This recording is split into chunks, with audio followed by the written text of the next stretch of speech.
ನಮಸ್ಕಾರ ವೀಕ್ಷಕರೇ, ಮತ್ತೊಮ್ಮೆ ಚಿತ್ರಲೋಕ.comಗೆ ಹಾರ್ದಿಕ ಸ್ವಾಗತವನ್ನು ಬಯಸ್ತಾ, ಇಷ್ಟು ದಿನ ನಮ್ಮ ತೋಟ, ಆಕ್ಸಿಡೆಂಟು, ನನ್ನ ಪ್ರವಾಸದ ವಿಷಯಗಳು ಇದನ್ನು ಮಾತಾಡ್ತಾ ಇದ್ವಿ. ಇವತ್ತು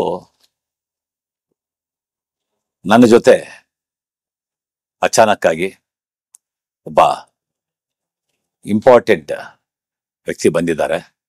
ಅವರನ್ನ ನಿಮಗೆ ಆಮೇಲೆ ಪರಿಚಯ ಮಾಡ್ತೀನಿ. ಬಹಳ ಕುತೂಹಲಕಾರಿ ಅಂಶಗಳನ್ನ ನಾವು ಚರ್ಚೆ ಮಾಡೋದಿದ್ದೀವಿ. ಅದಕ್ಕೆ ಮೊದಲು ಪೀಠಿಕೆಯಾಗಿ ನಿಮ್ಗೆಲ್ಲ ಗೊತ್ತಿರ್ಬೋದು, ಬೆಂಗಳೂರು ಮೈಸೂರು ಹೈವೇನಲ್ಲಿ ಒಂದು ದೊಡ್ಡ ಬೋರ್ಡ್ ಇತ್ತು. ಬಿಡದಿ ಊರು ದಾಟಿದ ತಕ್ಷಣ 1 ಕಿಲೋಮೀಟರ್ ಎಡಭಾಗಕ್ಕೆ ನಿತ್ಯಾನಂದ ಧ್ಯಾನಪೀಠ, ನಿತ್ಯಾನಂದ ಆಶ್ರಮ ಅಂತ ಒಂದು ದೊಡ್ಡ ಬೋರ್ಡ್ ಇತ್ತು. ನಿತ್ಯಾನಂದ ಬಾಬಾ, ನಿತ್ಯಾನಂದ ಸ್ವಾಮಿ, ದೇವಮಾನವ, ನಾನೇ ದೇವರು, ಹಲವಾರು ಜನ ಹಲವಾರು ರೀತಿ ಆತನನ್ನ ಬಣಿಸ್ತಾ ಇದ್ರು. ಆತ ಆಮೇಲೆ ಮಾಡ್ಕೊಂಡಂತ ಕಾಂಟ್ರವರ್ಸಿಗಳು ಎಲ್ಲ ನಿಮಗೆ ಗೊತ್ತಿದೆ. ಮತ್ತೆ ಆತ ದೇಶ ಬಿಟ್ಟು ಪಲಾಯನ ಮಾಡಿ ತನ್ನದೇ ಆದಂತ ಒಂದು ಸಾಮ್ರಾಜ್ಯ ಕಟ್ಕೊಂಡು ಎಲ್ಲೋ ಕೈಲಾಸ ಅನ್ನೋ ಒಂದು ದೇಶ ಕಟ್ಕೊಂಡಿದ್ದಾನೆ ಅಂತ ಅಲ್ಲಿ ಇಲ್ಲಿ ಪೇಪರಲ್ಲಿ ಮತ್ತೆ ಸುದ್ದಿಗಳಲ್ಲಿ ಓದಿರೋದು ಇದು. ಈ ನಿತ್ಯಾನಂದರ ಬಗ್ಗೆ ಗೌರವದಿಂದಾನೇ ಮಾತಾಡೋಣ. ಆತನ ಬಗ್ಗೆ ಮಾತಾಡ್ಬೇಕಾದ್ರೆ ಒಂದು 24 ವರ್ಷ ಹಿಂದೆ ಹೋಗ್ಬೇಕಾಗತ್ತೆ. ನಾನು 24 ವರ್ಷಗಳ ಹಿಂದೆ ಆತನ ನನಗೆ ಪರಿಚಯ ಆಯಿತು. ಸುಮಾರು 1 ಗಂಟೆಗಳ ಕಾಲ ಆತನ ಜೊತೆಗಿದ್ದೆ ನಾನು. ಅದು ವಿಷಯ ಏನು ಹೇಳಬೇಕು ಅಂತಂದ್ರೆ, ನಾನಾಗ ನೀಲಾಂಬರಿ ಸಿನಿಮಾ ನಿರ್ಮಾಣ ಮಾಡ್ತಾ ಇದ್ದಂತ ಒಂದು ಸಮಯ. ಒಂದಿನ ಸಾಯಂಕಾಲ ನಾನು ಗಾಂಧಿನಗರದಲ್ಲಿ ಕೂತಿದ್ರೆ ಒಬ್ಬ ಫೋನ್ ಬರುತ್ತೆ.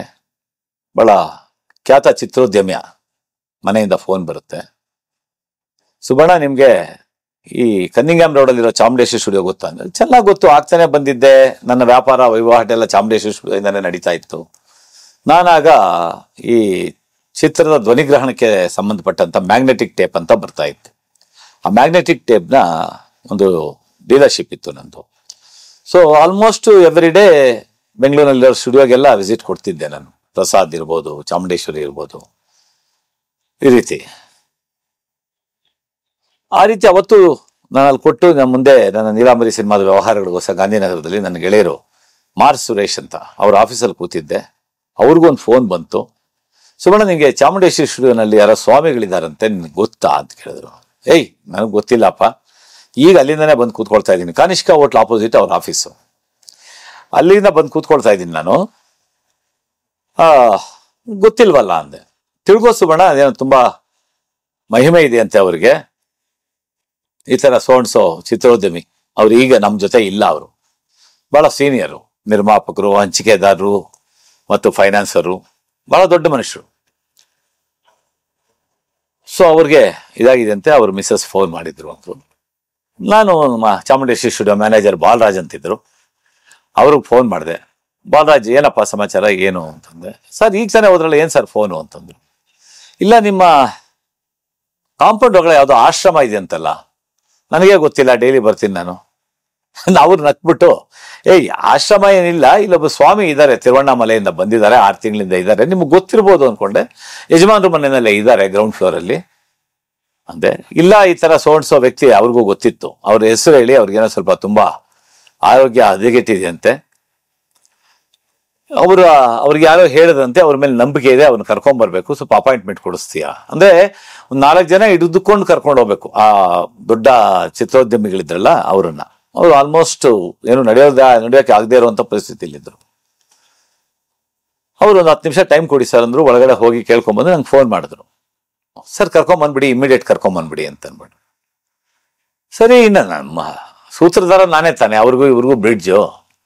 ಬಾರಪ್ಪ ಸುರೇಶ, ನೀನು ಬಾ ಅಂತ ಅನ್ಬಿಟ್ಟು ನಮ್ಮ ಖ್ಯಾತ ಹಂಚಿಕೆದಾರರು, ವಾಣಿಜ್ಯ ಮಂಡಳಿಯ ಮಾಜಿ ಪದಾಧಿಕಾರಿಗಳು ಮಾರ್ ಸುರೇಶ್ ಅವ್ರನ್ನ ಕರ್ಕೊಂಡು, ಅವ್ರು ಆ ಕಡೆಯಿಂದ ಬಂದ್ರು, ಸದಾಶಿವನಗರ ಅವ್ರ ಮನೆ ಚಾಮುಂಡೇಶ್ವರಿಗೆ. ನಾವು ಈ ಕಡೆಯಿಂದ ಹೋದ್ವಿ. ಹೋಗಿ ಹೊರಗಡೆ ಕಾಯ್ತಾ ಇದ್ವಿ. ಅವ್ರು ಬಂದ್ರು. ಅವರಿಂದ ಕಾರಿಂದ ಇಳಿಸ್ಕೊಂಡು 4 ಜನ ಅವ್ರನ್ನ ಕರ್ಕೊಂಡು ಮೆತ್ತಗೆ ನಡ್ಕೊಂಡು ಒಂದಷ್ಟು ಸ್ಟೆಪ್ಸ್ ಹತ್ಬೇಕಾಗಿತ್ತು. ಮೆತ್ತಗೆ ಕಷ್ಟಪಟ್ಟು ಹತ್ಕೊಂಡು ಕರ್ಕೊಂಡು ಹೋದ್ವಿ. ಅಂದ್ರೆ ಫಸ್ಟ್ ಫ್ಲೋರ್ ಅಲ್ಲ, ಒಂದು 4 ಸ್ಟೆಪ್ ಹತ್ಬೇಕಾಗಿತ್ತು ಅಷ್ಟೇ. ಅವ್ರು ಇದ್ದಿದ್ದ ಮನೆಗೆ, ನಮ್ಮ ಕುಪ್ಸ್ವಾಮಿ ನಾಯ್ಡು ಅವ್ರ ಮನೆಯಲ್ಲಿ ಅವ್ರು ಇದ್ದಿದ್ದು. ಅವಾಗ ನಾವು ಹೋಗೋವರೆಗೂ ಅವ್ರ ಹೆಸರು ಏನು, ಅವ್ರಿಗೆ ಏನು ಎತ್ತ ಏನೂ ಗೊತ್ತಿಲ್ಲ. ಯಾರೋ ಸ್ವಾಮಿ, ಅವರಿಂದ ಏನೋ ಒಂದು ಮಹಿಮೆ ಇದೆ ಅಂತ ಅಂದ್ಬಿಟ್ಟು ಒಳಗೆ ಕರ್ಕೊಂಡು ಹೋದ್ಮೇಲೆ ಅಲ್ಲೆಲ್ಲ ಒಂದಷ್ಟು ದೈವಿಕವಾದಂಥ ಸಿಂಬಲ್ಸ್ ಇರುತ್ತಲ್ಲ. ಒಂದ್ ಕಡೆ ಓಮು, ಒಂದ್ ಕಡೆ ಸ್ವಸ್ತಿಕ್ಕು, ಮತ್ತೆ ಒಂದಷ್ಟು ಫೋಟೋಸು, ಮತ್ತೆ ಒಬ್ಬ ವ್ಯಕ್ತಿಯ ಅವರು ಸಮಾಧಿ ಸ್ಥಿತಿನಲ್ಲಿ ಎಲ್ಲ ಒಂದು ಬಡ್ಡೆ ಕೆಳಗಡೆ ಕೂತ್ಕೊಂಡು ಧ್ಯಾನಾಸಕ್ತರಾದಂಥ ಒಂದು ಫೋಟೋ ಇತ್ತು. ಅಲ್ಲೊಂದು ಕಾವಿ ಕರ್ಟನ್ ಹಾಕಿತ್ತು. ಸೊ ಅದ್ರೊಳಗಡೆಯಿಂದ ಒಬ್ರು ಬಂದ್ರು. ಬಂದಂತ ವ್ಯಕ್ತಿ ಬಿಳಿ ಪಂಚೆ, ಬಿಳಿ ಶರ್ಟು, ಒಂದು ಗಡ್ಡ, ನನ್ನ ತರನೇ ಬಿಳಿ ಗಡ್ಡ, ಒಂದು 40 ವರ್ಷ ಇರ್ಬೋದು. ಒಳಗಡೆ ಹೋಗಿ ಅಂದ್ರು. ನಾನು ಒಳಗಡೆ ಹೋಗಿ ಅವ್ರನ್ನ ಬಿಟ್ಬಿಟ್ಟು ಆ ಹಿರಿಯ ವ್ಯಕ್ತಿಗಳನ್ನ ಹೊರಗೆ ಬಂದೆ. ಹೊರಗೆ ಬಂದು ನಮ್ಮ ಬಾಲರಾಜು ಮ್ಯಾನೇಜರ್ ಅಲ್ಲೇ ಇದ್ರು. ಅವರು ಆ ಇನ್ನೊಬ್ಬ ಬಿಳಿ ಪಂಚೆ ಬಿಳಿ ಶರ್ಟ್ ಅಲ್ಲಿ ಇದ್ದಂತ ವ್ಯಕ್ತಿನ ಪರಿಚಯ ಮಾಡಿಸಿದ್ರು. ಅವ್ರ ಹೆಸರು ನಾನು ಮರ್ತು ಬಿಟ್ಟಿದ್ದೀನಿ, ಏನು ಅಂತ ನೆನಪಿಲ್ಲ ನನಗೆ. ಅವರನ್ನ ಕೆಣಕ್ದೆ ನಾನು, ಏನು ಎತ್ತ, ಇವ್ರು ಯಾರು ಹೇಗೆ ಅಂತ. ಅವ್ರಿಗೇನು ಹೆಸರು ಹೇಳಿದ್ರು ನಂಗೆ ನೆನಪಿಲ್ಲ. ಅವರು ನಿಜವಾಗ್ಲೂ ನೆನಪಿಲ್ಲ. ಅವತ್ತು ಇವರು ತಿರುವಣ್ಣಾಮಲೆಯಿಂದ ಬಂದಿದ್ದಾರೆ, ಅರುಣಾಚಲದಿಂದ. ತುಂಬಾ ಮಹಿಮೆ ಇದೆ ಅಂದ್ಬಿಟ್ಟು ಒಂದು ರಸೀದಿ ಪುಸ್ತಕ ತಗೊಂಡ್ರು. ಈಗ ಅವರು ಬಂದಿದ್ದಾರೆ, ಇಲ್ಲಿ ಬಿಡದಿ ಹತ್ರ ಆಶ್ರಮ ಕಟ್ತೀವಿ, ಆ ಆಶ್ರಮಕ್ಕೆ ಡೊನೇಷನ್ ಏನಾದ್ರು ಕೊಡಿ, ಯಾವ್ದು ಇದಿಲ್ಲ ಅಂತ ಅನ್ಬಿಟ್ಟು ಅವರು ಅಲ್ಲೇನೋ ಥೆರಪಿ ಏನ್ ಮಾಡಿದ್ರು ಗೊತ್ತಿಲ್ಲ ನನಗೆ. ಹೊರಗೆ ಬಂದ್ರು, ನಾನು ಅವ್ರಿಗೆ ಪರಿಚಯ ಮಾಡ್ತಾರೆ, ಏನಾದ್ರು ಆಶ್ರಮಕ್ಕೆ ಕೊಡೋ ಅಂದ್ರು. ಅವರು ಮನೆಯವ್ರು ಬಂದಿದ್ದಲ್ಲ, ಒಂದು 5,000 ರೂಪಾಯಿ ಕೊಟ್ಟರು ಡೊನೇಷನ್, ರಸೀದಿ ಹಾಕ್ಕೊಟ್ರು. ನನಗೆ ಈ ಮಧ್ಯಕಾಲದಲ್ಲಿ ನನಗೆ ಗೊತ್ತಾಗಿದ್ದು ಅವ್ರ ಜೊತೆ ಈ ಮಾತುಕತೆನಲ್ಲಿ ಹೆಚ್ಚು ಕಮ್ಮಿ ಒಂದು ಅರ್ಧ ಗಂಟೆ ಆಯ್ತು ಈ ಪ್ರೊಸೆಸ್. ಅವ್ರ ಒಳಗಡೆ ಟ್ರೀಟ್ಮೆಂಟ್ ಮಾಡಿ ಈಚೆ ಬಂದಿದ್ದು. ಅಫ್ಕೋರ್ಸ್ ಆ ಟ್ರೀಟ್ಮೆಂಟ್ ಏನು ಸಕ್ಸಸ್ ಆಗಲಿಲ್ಲ. ಆಮೇಲೆ ಅದಾಗಿದ್ದು ಒಂದು 15-20 ದಿನಕ್ಕೆ ಅವ್ರು ತೀರ್ಕೊಂಡ್ಬಿಟ್ರು, ಯಾರು ಹಿರಿಯ ಚಿತ್ರೋದ್ಯಮಿ. ನನಗೆ ಒಂದು ಮೊದಲಿಂದನೂ ಒಂದು ಅಲರ್ಜಿ ಇದೆ, ಚಿಕ್ಕ ಹುಡುಗನಿಂದನೂ ಇದೆ. ಅದು ಈ ದೇಹದಲ್ಲಿ ಯಾವ್ದೂ ಕಾಣಿಸ್ಕೊಳ್ಳಲ್ಲ, ಮೈಯಲ್ಲಿ ತುರಿಕೆ ಉಂಟಾಗುತ್ತೆ. ಸೊ ನಾನು ನೋಡದೇ ಇರೋ ಡಾಕ್ಟರ್ಗಳಿಲ್ಲ, ನೋಡದೇ ಇರೋ ಆಯುರ್ವೇದಿಕ್ ಇಲ್ಲ, ಹೋಮಿಯೋಪತಿಕ್ ಇಲ್ಲ, ಎಲ್ಲನೂ ನೋಡಿದ್ದೆ. ಅದರಲ್ಲಿ ಇದು ಒಂದು ಭಾಗ ಅಂತ ನಂದೊಂದು ಸ್ವಾರ್ಥ ಅಲ್ಲಿ ವರ್ಕೌಟ್ ಆಯ್ತು. ಇವರು ಏನೋ ಬಾಡಿ ಥೆರಪಿ ಮಾಡಿ ಇದು ಮಾಡ್ತಾರೆ ಅಂತ ಅಂದ್ಬಿಟ್ಟು ಅವ್ರು ಹೇಳಿದ್ರು. ಸರ್ ಅವರು ನನಗೂ ಹೀಗಿದೆ ಅಂದೆ, ತುಂಬಾ ಬ್ಯುಸಿ ಅಲ್ಲ, ಈಗ ಅಪಾಯಿಂಟ್ಮೆಂಟ್ ಇಲ್ಲ, ಅವ್ರಿಗೇನೋ ತುಂಬಾ ಸೀರಿಯಸ್ ಆಗಿದೆ, ಕರ್ಕೊಂಬನ್ನಿ ಅಂದೆ. ನೋಡಿ ಆಗುತ್ತಾ ಅಂದ್ರು. ಸರಿ ಆಯ್ತು, ಒಳಗಡೆ ಹೋಗಿ ಅಂದ್ರು. ಹೋದ್ರೆ ಲಿಟ್ರಲಿ ಅವರು ನನ್ನ ತಲೆ ಮೇಲೆ ಕೈ ಇಟ್ಟು ಒಂದು 5 ನಿಮಿಷ ಏನೋ ಧ್ಯಾನ ಮಾಡಿ, ಆಮೇಲೆ ನನ್ನ ಶರ್ಟ್ ಎಲ್ಲ ಬಿಚ್ಚಿಸಿ, ಪ್ಯಾಂಟ್ ಬಿಚ್ಚಿಸಿ ನಿಲ್ಲಿಸಿ, ನನ್ನ ತಲೆಯಿಂದ ಪಾದದ ಬೆರಳುಗಳವರೆಗೂ 1 ಮಿಲಿಮೀಟರ್ ಒಂದು ಚೂರು ಜಾಗ ಬಿಡದಿರ ಸ್ಪರ್ಶ ಮಾಡ್ಕೊತಾ ಹೋದ್ರು. ಆಮೇಲೆ 1 ಲೋಟ ನೀರು ಕೊಟ್ರು, ಕುಡ್ದೆ. ಆಯ್ತು ಹೋಗಿ, ಇನ್ನೇನು ಬರಲ್ಲ ನಿಮ್ಗೆ ಅಂದ್ರೆ. ನನಗೆ ತಮಿಳು ಚೆನ್ನಾಗಿ ಬರೋದ್ರಿಂದ ಅವ್ರು ತಮಿಳ್ನಲ್ಲಿ ಮಾತಾಡ್ತಿದ್ರು. ನಾನು ಕೇಳಿದೆ, ಸ್ವಾಮಿಗಳೇ ನೀವು ಎಲ್ಲಿಂದ ಬಂದಿದ್ದೀನಿ? ನಾನು ತಿರುವಣ್ಣಾಮಲೆಯಿಂದ ಬಂದಿದ್ದೀನಿ, ನಮ್ಮ ಗುರುಗಳು ಸೋಣ್ಸು, ರಮಣ ಮಹರ್ಷಿ ಆಶ್ರಮದಲ್ಲಿ ಅವ್ರು ಫಾಲೋವರ್ ಆಗಿದ್ದೆ. ಅವ್ರು ಹೇಗಿದ್ರು ಅಂದ್ರೆ, ಒಂದು SSLC ಹುಡುಗ, ವೀಕ್ ಆಗಿರೋ ಹುಡುಗ ಹೇಗಿರ್ತಾನೋ, ಸಣ್ಣಗೆ, ಹಲ್ಲಿ ಎತ್ತರಕ್ಕೆ, ಕಪ್ಪಗೆ, ಆ ವ್ಯಕ್ತಿ ಇದ್ರು. ಇದನ್ನು ಮರ್ತು ಬಿಟ್ವಿ ನಾವು. ಇದಾಗಿ ಸುಮಾರು 1 ವರ್ಷ 2 ವರ್ಷ ಈ ಮೈಸೂರಿಗೆ ಶೂಟಿಂಗ್ ಹೋಗ್ಬೇಕಾದ್ರೆ ಅವಾಗ ಸಿಂಗಲ್ ರೋಡ್ ಇತ್ತಲ್ಲ, ಈ ಎಕ್ಸ್ಪ್ರೆಸ್ ವೇ, ಇಲ್ಲಿ ಒಂದು 2-3 ಸತಿ ಹೋಗ್ತಿರ್ಬೇಕಾದ್ರೆ ಬೋರ್ಡ್ ನೋಡಿದೆ.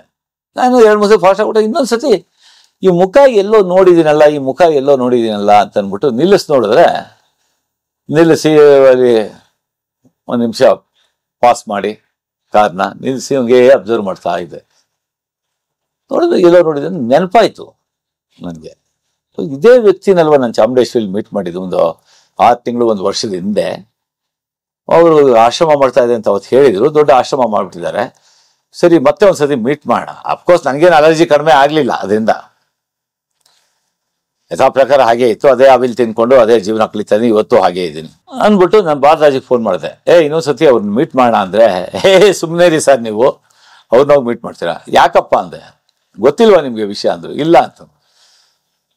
ಎಲ್ಲ ಬೋಗಸ್ಸು. ನಮ್ ಕುಪ್ಸ್ವಾಮಿ ನಾಯ್ಡು ಅವ್ರಿಗೆ, ನಿನ್ಗೆ ಮಕ್ಳಿಲ್ಲ, ಹೆಂಡತಿ ಇಲ್ಲ, ಏನೂ ಇಲ್ಲ, ಈ ಜಾಗ ಇಟ್ಕೊಂಡು ಏನ್ ಮಾಡ್ತೀನಿ, ನಾನು ಆಶ್ರಮ ಇಲ್ಲೇ ಕಟ್ಬಿಡ್ತೀನಿ, ಸಿಟಿನಲ್ಲಿ ಚೆನ್ನಾಗಿರುತ್ತೆ, ಭಕ್ತರು ಬರ್ತಾರೆ, ತುಂಬಾ ದುಡ್ಡು ಇದು ಮಾಡುತ್ತೆ, ಈ ಜಾಗ ನಂಗೆ ಬಿಟ್ಕೊಟ್ಬಿಡು ಅಂತ ಯಜಮಾನ್ರು ಕೇಳಿದ್ರು. ಹಂಗೆ ಕೇಳಿದ ವಿತಿನ್ 2 hours ಅವ್ರ ಸಾಮಾನೆಲ್ಲ ಹೊರಗೆ ಬಿಸಾಕಿ ಇದು ಜಾಗ ಖಾಲಿ ಮಾಡಿಸಿದ್ರು ಯಜಮಾನ್ರು. ಮತ್ತೆ ಅವರು ಏನೋ ಯಾರೋ ಇದ್ರಲ್ಲಪ್ಪ, ಅವ್ರ ಇನ್ಚಾರ್ಜ್, ಅವ್ರ ಅಪಾಯಿಂಟ್ಮೆಂಟ್ ಕೊಡ್ತಿದ್ದಲ್ಲ, ಅವ್ರ ಕತೆ ಏನು, ಅವ್ರದೇನೋ ನಾನು ಬಹಳ ದೊಡ್ಡ ತಿರುಪೂರ್ ಅಂತ, ಕೊಯಮತ್ತೂರಿನ ಪಕ್ಕದಲ್ಲಿ ತಿರುಪೂರ್ ಅಂತ ಇದೆ. ಆ ತಿರುಪೂರು ಇಡೀ ಬಟ್ಟೆ ಫ್ಯಾಕ್ಟ್ರಿ ಇರುವಂತ ಒಂದು ಊರು, ಅದು ಬಟ್ಟೆಗಳ ಉದ್ಯಮ ನಡೆಸುವಂತ ಊರು. ಆ ಊರಿಂದ ನನಗಿದ್ದಂಥ ನಮ್ಮ ತಂದೆ ಮಿಲಿನಿಯರು, ನಾನೆಲ್ಲ ಇದ್ದಂಥ ಫ್ಯಾಕ್ಟ್ರಿಗಳು ಎಲ್ಲ ಬಿಟ್ಬಿಟ್ಟು ಇವ್ರು ಸೇವೆ ಮಾಡ್ಕೊಂಡ್ ಬಂದ್ಬಿಟ್ಟಿದ್ದೀನಿ ಅಂತಂದ್ರೆ, ಅವನು ದೊಡ್ಡ ಕಳ್ಳ, ಯಾವ ಬಟ್ಟೆನೂ ಇಲ್ಲ, ಯಾವ ಫ್ಯಾಕ್ಟ್ರಿನೂ ಇಲ್ಲ, ಹಾಗಂತ ನಕ್ಕಿದ್ರು. ಹೌದಾ, ಬೋರ್ಡ್ ನೋಡ್ದಪ್ಪ ಅದಕ್ಕೆ ಅಂತು. ಅಷ್ಟೊತ್ತಾಗಲೇ ಬೋರ್ಡ್ನಲ್ಲಿ ಕಿರೀಟ ಇಟ್ಕೊಂಡು ಅವ್ರು ಇರ್ತಾರಲ್ಲ, ಒಂದೊಂದು ದಿನ ಒಂದೊಂದು ವೇಷಗಳು ಅವ್ರದ್ದು, ಆ ಥರ ಇತ್ತು.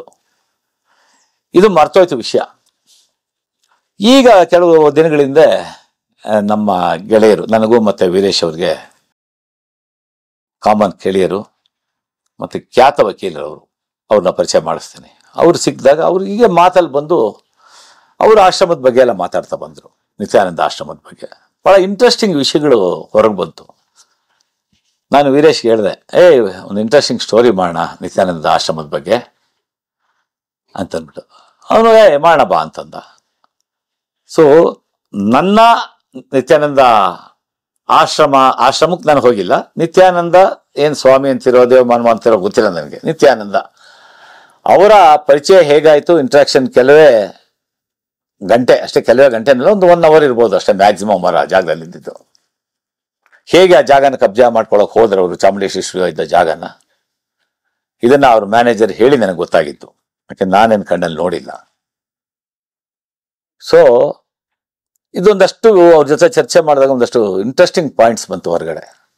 ಸೊ ಅದು ಜನಗಳಿಗೆ ಹೇಳೋಣ ಅಂತ ಅನ್ನಿಸ್ತು. ಇವತ್ತು ಅವರನ್ನ ನಿಮ್ಗೆ ಖ್ಯಾತ ವಕೀಲರು ಅವ್ರನ್ನ ಪರಿಚಯ ಮಾಡಿಸ್ತೀನಿ.